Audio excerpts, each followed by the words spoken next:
Hi, my name's Tom. I just installed some new nightlight in my bathroom and in my hallway. I'm going to go ahead and show you how they work. This is the nightlight itself. It has three settings. It does plug in.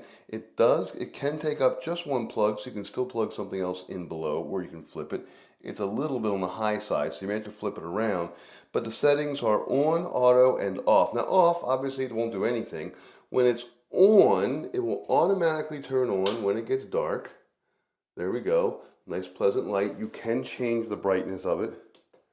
There we go. There's dim, medium, and bright. And the light does come out both the bottom and the top. So that's really, really nice. So that is on. On automatically comes on whenever it's dark, and it just stays on. Auto does the same thing. When it's dark it works, but it uses a motion sensor. And the motion sensor, I'm going to go ahead and turn it on and try to stay real still.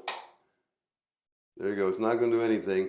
I'll move the camera a little bit, and there we go. It did come on. And it stays on for about a minute. It's got a nice wide angle of motion, something like 60 or 70 degrees out there, about 2.5 meters away. So you can be 3 or 4 feet away. It'll still pick it up. And if I stay still for 1 minute, the light will go ahead and turn off. It just saves a tiny bit of electricity, and it doesn't keep the light on all night long. It just comes in a little pack of two. Like I said, I got 2 of them. My night lights are black, but they do come in different colors as well. They work really, really well. I love them. I'm going to use more around the house. Just any kind of plug-in night light. These are the great thing to do. I got them from Amazon, and they're just really great night lights. I highly recommend them.